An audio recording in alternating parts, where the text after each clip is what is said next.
नाबिया की माँ शदीद गुस्से में आ चुकी है और कहती है कि देखो नाबिया, अब मुझे कुछ भी नहीं सोचना और ना ही कुछ करना है। बस अब समझो कि तुम्हारी शामत आ गई, क्योंकि अब मैं तुम्हारी सारी हरकतें तुम्हारे बाबा साहब से शेयर करने वाली हूँ। तुम जो कुछ कर रही हो ना, तुम बाज नहीं आ रही, लेकिन यकीन मानो अब तुम्हारा ऐसा हश्र करूंगी कि तुम याद रखोगी। इस पर नाबिया कहती है कि मुझे किसी बात से कोई फर्क नहीं पड़ता है, बल्कि उल्टा जिल्लत आपकी ही होगी जैसे पहले होती है। इसलिए बेहतर यही है कि ऐसी कोई भी बात मत कीजिएगा जिसकी वजह से आपको भी तकलीफ पहुंचे और हम सबको भी तकलीफ पहुंचे। मैं जैसा जो करना चाहती हूँ मुझे वैसा करने दीजिए, वरना मामलात आपके लिए खराब हो सकते हैं। जिस पर वो कहती है कि नहीं, अब बारी कुछ और आ चुकी है। देखो तुम में और मरियम में कितना फर्क है। तुम कैसी बातें करती हो और मरियम हर बात को संभालने की कोशिश करती है। मुझे तो अफसोस है इस चीज के, काश मरियम मेरी बेटी होती। जिसको सुनकर वो कहती है कि अरे भाई, मरियम ने अपना जादू आप पर भी निछावर कर दिया। आखिर आप भी आज मरियम के गुण गाने लगी। सारी जिंदगी बाबा सबको देखती रही मैं कि वो मरियम मरियम करते रहे, लेकिन आज आपके मुंह से ये लफ्ज सुन के आपने सारा कुछ पूरा कर दिया। मुझे तो कुछ समझ नहीं आ रही कि आखिर अब क्या करना चाहती हैं, क्यों हाथ धो के पीछे पड़ चुकी हैं हर चीज के। ये सारी चीजें बिल्कुल बेबुनियाद हैं, आपको क्यों समझ नहीं आ रहा है। लेकिन जी आप देखेंगे कि वो साफ साफ कहती है कि अब तुम्हें कुछ भी करने की जरूरत नहीं है, अब जो करना है मैं ही करूंगी। अब मैं शाहवेज के घर जाकर उनके घर जाकर सारी बात क्लियर करके आती हूँ और देखती हूँ कि आखिर क्या होता है और क्या नहीं होता है। इस पर अनाबी अपनी माँ को मना कर देती है और कहती है कि ये सही वक्त नहीं उनके घर जाने का, तो इसलिए बेहतर यही है कि उनके घर जाने से अवॉइड किया जाए। बस जो कुछ भी है मैं खुद हैंडल कर लूंगी और मैं शाहवेज से इस बात को तय कर लूंगी।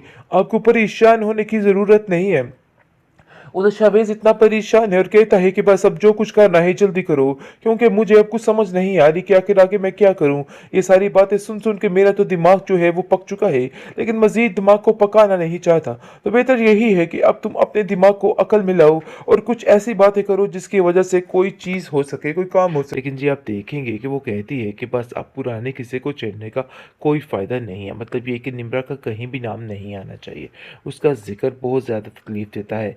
लेकिन जी आप देखेंगे कि निम्रा ने भी सब कुछ छोड़ छाड़ कर अपनी ज़िंदगी को जो तरीके से शुरू करने का फैसला कर लिया है, क्योंकि उसकी माँ ने उसको समझाया कि बेटा तुम्हें अपनी ज़िंदगी जीनी है, अगर तुम्हें मेरा ज़रा सी भी परवाह है कि तुम ऐसी कुछ भी नहीं बात सोचोगी, चाहे इसका दिलो दिमाग से सब कुछ निकालना ही तुम्हारे लिए बेहतर है। लेकिन जी आप देखेंगे कि शवेज़ ऐसा बंदा है कि इसके हाथ खाली रह जाएंगे और इसके हाथ कुछ भी नहीं आएगा। फिर जाकर इसको अंदाज़ा होगा कि उसने क्या से क्या कर दिया है, उसको ये सब कुछ नहीं करना चाहिए था, क्योंकि जो कुछ वो करने की कोशिश कर रहा था वो बिल्कुल बेबुनियाद और गलत था। वह काफ़ी ज़्यादा परेशान होने के बाद उसको इस बात की समझ नहीं आ रही कि आगे मेन उसको क्या करना है और क्या नहीं करना है।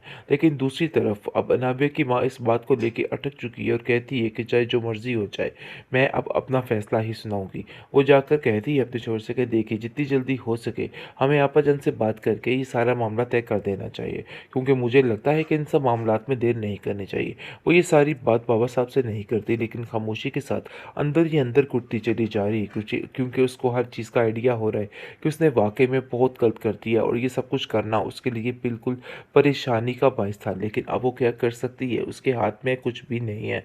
इस काफ़ी परेशान होने की वजह से वो कहती है दुआ करो मरियम, मुझे यकीन है कि तुम्हारी दुआ ज़रूर कबूल होगी। मुझे तो समझ नहीं आ रही है, क्योंकि वैसे भी इस बात का बार बार इख्तलाफात कर रहा है और कह रहा है कि मुझे समझ नहीं आ रही आंटी कि आखिर ये मामला क्या चल रहा है, क्यों ये अनाबिया इस तरीके से बिहेव कर रही है। आखिर कोई ना कोई ऐसी बात तो ज़रूर है जिसकी वजह से ये सारे मामले चल रहे हैं। लेकिन उसकी माँ इस बात को लेके उसको टाल देती है और कहती है कि नहीं ऐसा कुछ भी नहीं है और तुम्हें बेटा बिल्कुल भी परेशान होने की ज़रूरत नहीं है। कोई ऐसा कुछ भी नहीं, नाबिया सिर्फ डिप्रेशन में आके ये सब कुछ करने की कोशिश कर रही है, इसके अलावा कोई बात नहीं है। बेहतरीन ड्रामा सीरियल ब्लेज के इस एपिसोड में आप देखेंगे कि आखिरकार अपनी मनवा ही ली, क्योंकि उसने शावेज का दिल भी इस तरीके से कर दिया है कि उसका दिमाग पूरे तरीके से ख़राब हो गया है। लेकिन जब देखेंगे कि जैसे ही मना मनू कर वो बेचता है अपनी माँ को उस घर में और जाकर देखता है कि सारा मामला ही वहाँ पे उजड़ा होता है, क्योंकि नाबिया इस कदर बुरे तरीके से पेश आती है और कहती है कि आंटी आपको मुझे बता के आना चाहिए था, आखिर आप इधर इससे कहाँ आ सकते हैं। जिसको सुनकर वो कहती है कि बेटा ये सब कुछ तुम्हारी मर्ज़ी के मुताबिक ही था। लेकिन मुझे तो समझ नहीं आ रही और अफ़सोस इस बात का है कि इस घर में शहवेज़ का कहीं कोई ज़िक्र ही नहीं है। किसी को शहवेज़ का इल्म ही नहीं। आखिर तुम ऐसा कैसे कर सकते हो? शहवेज़ ने तुम्हारे लिए इतना बड़ा कदम उठा दिया और तुमने इसके बावजूद उसका कहीं ज़िक्र नहीं किया। जिस पर नाबी कहती कि आंटी अब अभी यहाँ से चली जाइए। मैं आपसे इस बारे में बाद में बात करूँगी। क्योंकि अब जाकर नाबिया को अंदाज़ा हुआ कि आखिर उसको किस कदर ज़िल्लत का सामना करना पड़ेगा।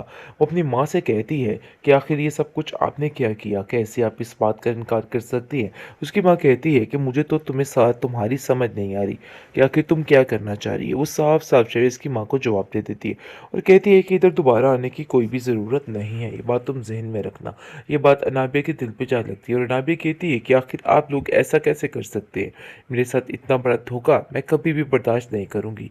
लेकिन जी आप देखेंगे कि नाबिया बहुत ज़्यादा गुस्से में आ जाती है और कहती है कि अब तो मैं अपनी मर्ज़ी और मनमानी करके ही रहूँगी, चाहे जो मर्ज़ी हो जाए। लेकिन जी जैसे ही उसकी मुलाकात शहवेज़ से होती है, शहवेज़ कहता है कि मुझे बहुत अफ़सोस हुआ ये सब कुछ सुन के। मैंने तो अपना काम सर अंजाम कर दिया। और मुझे अफ़सोस भी इस बात का है कि मैं अपने हाथों से हर चीज़ को खो दिया है। अपने माँ-बाप के एतबार, अपनी हर चीज़ को खो दिया है।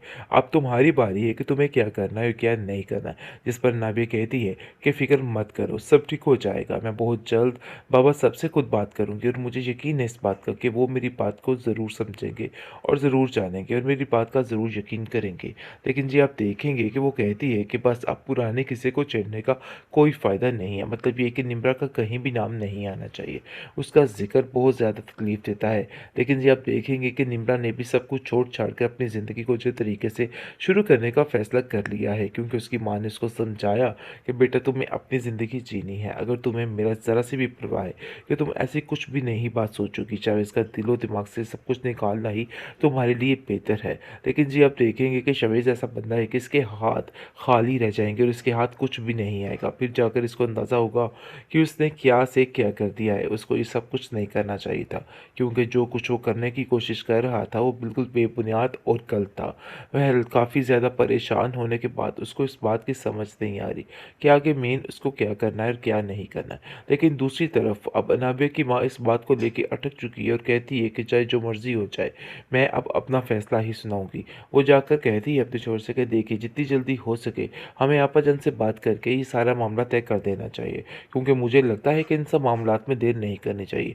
वो ये सारी बात बाबा साहब से नहीं करती लेकिन खामोशी के साथ अंदर ही अंदर घुटती चली जा रही है क्योंकि उसको हर चीज़ का आइडिया हो रहा है कि उसने वाक़ई में बहुत गलत कर दिया और ये सब कुछ करना उसके लिए बिल्कुल परेशानी का बायस था। लेकिन अब वो क्या कर सकती है? उसके हाथ में कुछ भी नहीं है।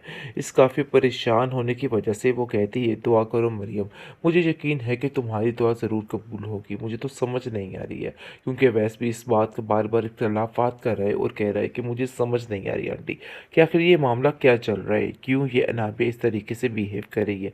आखिर कोई ना कोई ऐसी बात तो ज़रूर है जिसकी वजह से ये सारे मामले चल रहे हैं। लेकिन उसकी माँ इस बात को लेके उसको टाल देती है और कहती है कि नहीं ऐसा कुछ भी नहीं है और तुम्हें बेटा बिल्कुल भी परेशान होने की ज़रूरत नहीं है। कोई ऐसा कुछ भी नहीं, नाबिया सिर्फ़ डिप्रेशन में आके ये सब कुछ करने की कोशिश कर रही है। इसके अलावा